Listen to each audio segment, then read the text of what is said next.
بیت اللہ کی سعادت حاصل کی، کیا میری ماں کا حق جو ہے وہ ادا ہو گیا؟ اللہ اکبر۔ نبی کریم علیہ الصلوۃ والسلام نے ارشاد فرمایا، تو ماں کی حق کے بارے میں بات کرتا ہے اور حق ادا کرنے کی بات کرتا ہے۔ اللہ کے بندے، جب تو پیدا ہو رہا تھا، دنیا میں آ رہا تھا، تیری ماں کو ہزاروں درد ذیل کے جھٹکے لگے، اس کو بڑی تکلیف ہوئی، اس جھٹکوں میں سے ابھی تو ایک جھٹکے کا بدلہ بھی نہیں ہوا، ذرہ برابر جو درد پیدا ہوئی تھی تیری ماں کو تجھے جننے کے لیے، یہ جو تم نے 7 حج کروائے ہیں، ابھی اس تھوڑی سی تکلیف کا بدلہ بھی نہیں ہوا، اور اس نے پتہ نہیں کتنی تکلیف اٹھائی، کس قدر تکلیف کے ساتھ تو پیدا ہوا ہے، اور ماں کے حق کی تو بات کرتا ہے۔ تو محترم اسلامی بھائیوں، پتہ چلا والدین کا حق اولاد کبھی بھی پورا نہیں کر سکتی، کبھی بھی ادا نہیں کر سکتی، اس سے جتنا زیادہ ہو سکتا ہے اپنے والدین کی خدمت کرے۔ اگر کسی کے زندہ ہے، یہ سعادت ان کے پاس موجود ہے، تو خدا را ضرور ان کی خدمت کرے، حتی الامکان جس طرح ہم اپنی اولاد کی، اپنی بیوی کی حاجتیں پوری کرتے ہیں، ان کی بھی کیا کریں۔ پوچھا کہ اما حضور، آپ کو کس چیز کی ضرورت ہے؟ آپ مجھے بتائیں، کپڑے، کھانا پینا، جوتی۔ والدین مانگیں گے بھی کیا؟ بڑھاپے کے عالم میں یا جس عالم میں بھی ہو، اگر بیٹا پوچھ ہی لیتا ہے تو یہ والدین کی بھی بہت بڑی بات ہوتی ہے۔ کیا طلب کریں گے، کیا پہنیں گے اس عمر رسیدہ مطلب کے مرحلے میں، لیکن آپ کا پوچھ لینا، ان کا دل خوش کرنا، یہ آپ کے لیے بہت بڑی سعادت ہوگی۔ حضرت سیدنا بایزید بستامی، آپ نقشبندیہ سلسلے کے بہت بڑے گزرے ہیں۔ آپ فرماتے ہیں میری عمر 20 سال یا 22-23 سال کے لگ بھگ ہوگی، میں اپنے کمرے میں سویا ہوا تھا، اچانک میری ماں نے آواز دی، سردی کا موسم ہے، بستام میں بہت زیادہ سردی پڑتی ہے، بستام علاقہ ہے اور کس ملک کا ہے، سردی وہاں بہت زیادہ ہوتی ہے۔ ماں نے حکم دیا، بیٹا میرے پاس آؤ۔ تو میں فوراً اپنی چارپائی سے اٹھا، اپنی ماں کے پاس گیا۔ میری ماں کو کوئی تکلیف تھی، میرے ہاتھ اس نے پکڑا اور اپنے سر کے نیچے رکھا۔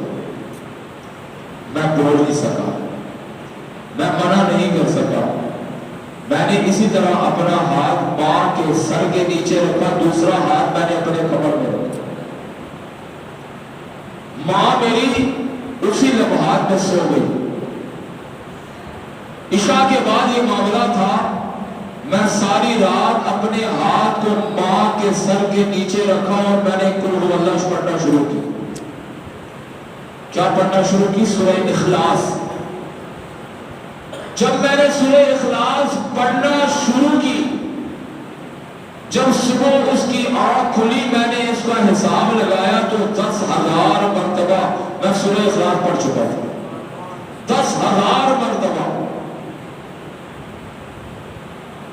اور میرا ہاتھ سن ہو چکا تھا اور میری کمر سن ہو چکی تھی، لیکن میں نے اپنی والدہ کے ادب و احترام کی وجہ سے اپنے ہاتھ کو نہیں ہلایا اور اپنے جسم کو نہیں ہلایا کہ اس کے آرام میں کوئی خلل پیدا نہ ہو۔ پھر آپ کا جب آخری وقت آیا، آپ دنیا سے چلے گئے، کسی مرید نے، کسی دوست نے، کسی رشتہ دار نے خواب میں دیکھا بایزید بستامی رحمۃ اللہ علیہ کو، بایزید بستامی بتاؤ اللہ تبارک و تعالیٰ نے تیرے ساتھ کیا معاملہ کیا، ما فعل اللہ بک۔ تو آپ نے فرمایا مجھے دیکھ نہیں رہے، میں جنت کے اندر جدھر جاتا ہوں اڑ کے جاتا ہوں، جدھر جاتا ہوں اڑ کے وہاں پہنچ جاتا ہوں، اللہ تبارک و تعالیٰ کی تسبیح کر رہا ہوں۔ مرنے کے بعد اللہ تبارک و تعالیٰ نے ارشاد فرمایا بھائی علی مصابی، جس طرح تو نے اپنی والدہ کا حق ادا کیا ہے، آج اس کے بدلے میں تم جہاں چاہو جنت میں اڑ کے جا سکتے ہو، آ سکتے ہو۔ اللہ تبارک و تعالیٰ والدین کے فرمانبردار کو کس قدر جو ہے وہ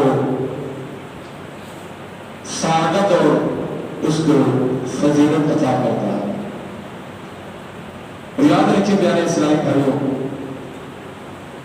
والدین بڑے مرتبے کے حامل ہوتے ہیں۔ حضرت موسیٰ علیہ السلام کے بارے میں آتا ہے کہ آپ اللہ کی بارگاہ میں جاتے تو کلام کرتے ہیں۔ کلیم اللہ آپ کو کہا جاتا ہے کہ اللہ سے کلام کرنے والا تو پیچھے والدہ بیٹھ کر دعا مانگتا ہے، یا اللہ میرا موسیٰ علیہ السلام تیرے پاس آتا ہے، کلام کرتا ہے۔ اگر کبھی ہو نہیں سکتا تھا، ایک نبی جو ہے وہ اللہ سے کبھی بھی کلام میں کوئی غصہ ہی نہیں کر سکتا، لیکن دعا کرتی ہے۔ اگر کبھی کلام کرتے ہوئے میرا موسیٰ علیہ السلام تجھ سے تلخ کلامی کرے تو اس کو معاف کر دے۔ ایک دن آپ کی والدہ محترمہ رحمت اللہ علیہ دنیا سے چلی گئی۔ جب اس کے دنیا سے چلے جانے کے بعد اللہ کی بارگاہ میں موسیٰ علیہ السلام گئے تو اللہ تبارک و تعالیٰ نے ارشاد فرمایا میرے پیارے موسیٰ، اب مجھ سے تم کلام ذرا بڑے دھیان سے کیا کرو، بڑے الفاظوں کو چناؤ کر کے بات کیا کرو، کوئی ایسا لفظ اپنے منہ سے زبان سے نہ نکالنا جو مجھے ناپسند ہو۔ عرض کی یا اللہ اتنے عرصے سے آپ کی بارگاہ میں آ کے میرا کلام ہوتا ہے، آپ مجھ سے کلام کرتے ہیں، آج تک یہ اتباع یعنی یہ خبرداری مجھے نہیں دی، خبردار نہیں کیا، آج پہلی مرتبہ خبردار کر دیا کہ گفتگو بڑے دھیان سے کرنی ہے۔ فرمایا موسیٰ علیہ السلام پہلے تیری ماں تیرے پیچھے دعا کرتی تھی، یا اللہ میرے موسیٰ علیہ السلام کے زبان سے کبھی اگر کوئی ایسی نازیبہ، کوئی تھوڑی زیادہ نہیں تھوڑی سی الفاظ نکل آئے تو میرے موسیٰ علیہ السلام کو معاف کر دے گا۔ آج تیری وہ ماں دعا کرنے والی پیچھے نہیں ہے، اب وہ دنیا سے چلی گئی ہے۔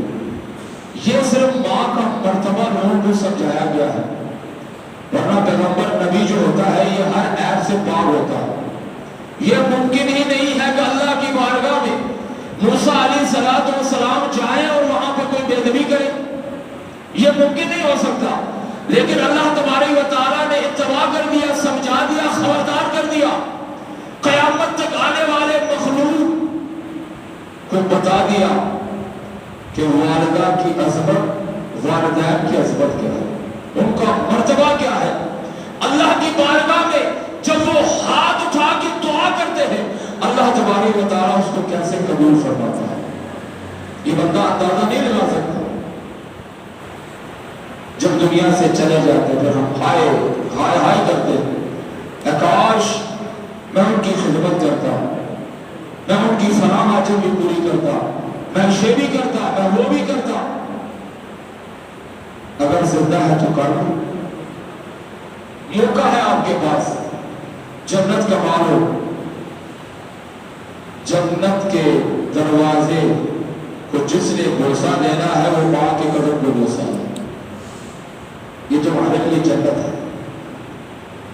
یہی والدین تمہارے لیے جہنم ہے، اگر ان کو ناراض کیا، ان کا دل دکھایا، تو پھر یہی تمہارے لیے جہنم ہے۔ اسی لیے والدین کی فرمانبرداری، والدین کی خدمت، اگر کوئی بندہ دنیا میں اس کے نہیں ہیں والدین چلے گئے ہیں، تو ہر جمعے کو اس کی قبر میں جا کے سورہ یاسین پڑھ لیا کریں، ایک دفعہ نعت شریف 3 دفعہ درود شریف پڑھ لیا کریں۔ اگر قرآن نہیں پڑھ سکتے ان کی قبروں میں جا کے پاؤں کی طرف سے کھڑے ہو کر ورد و وظائف کر کے ان کو احسان ثواب کر دیا کریں۔ ورنہ ہم نماز پڑھتے نمازی نماز کے دوران ہی نیت کر لیا کرے کہ یا اللہ پوری نماز کے اندر اگر کوئی احسان ثواب ہو سکتا ہے میں اپنے والدین کو اس کو احسان ثواب کرتا ہوں۔ تو ہر نماز میں آپ جتنی نماز پڑھیں گے آپ کے نماز کے ثواب میں کمی نہیں ہوگی اور تمہارے والدین کو ثواب ملتا رہے گا۔ بیٹا نمازی ہو اس کی بڑی فضیلت ہے، والدین کو بدستور بیٹے کی نماز پڑھنے کی وجہ سے قبر میں ثواب ملتا رہتا ہے۔ اور جو دنیا میں برائی کرتے ہیں، زنا، شراب، چوری، ڈکیتی، لوگوں کو ستانا، ظلم کرنا، والدین کو گناہ تو نہیں ملتا لیکن بدستور ان کی پریشانی میں اضافہ ہوتا کہ والدین قبر کے اندر اس بارے میں تکلیف اور پریشانی میں مبتلا ہوتے ہیں کہ ہماری اولاد دنیا میں کر کیا رہی ہے۔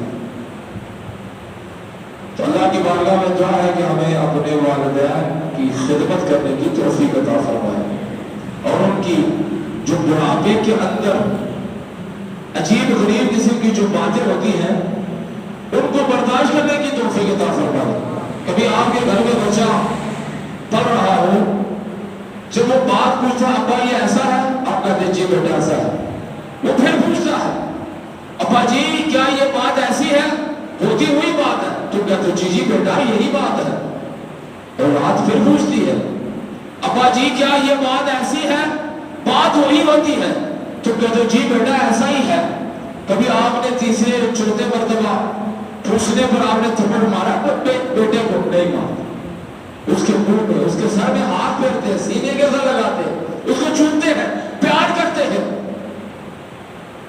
اب تمہارے والدین مثل بچہ، یعنی ان کے جب انسان بوڑھا ہو جاتا ہے ان کا انداز بچوں جیسا ہو جاتا ہے۔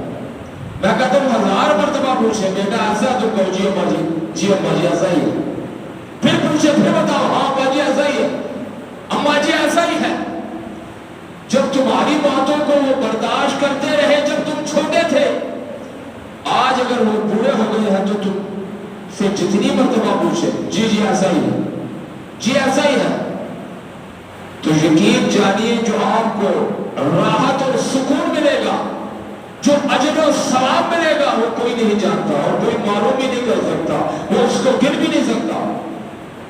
اس لیے اللہ پاک ہمیں اپنے والدین، ان میں سے ایک ہے یا دونوں ہے، ان کی خوب خدمت کرنے کی توفیق عطا فرمائے۔ وآخر دعوانا الحمدللہ رب العالمین، سنت عطا فرمائے۔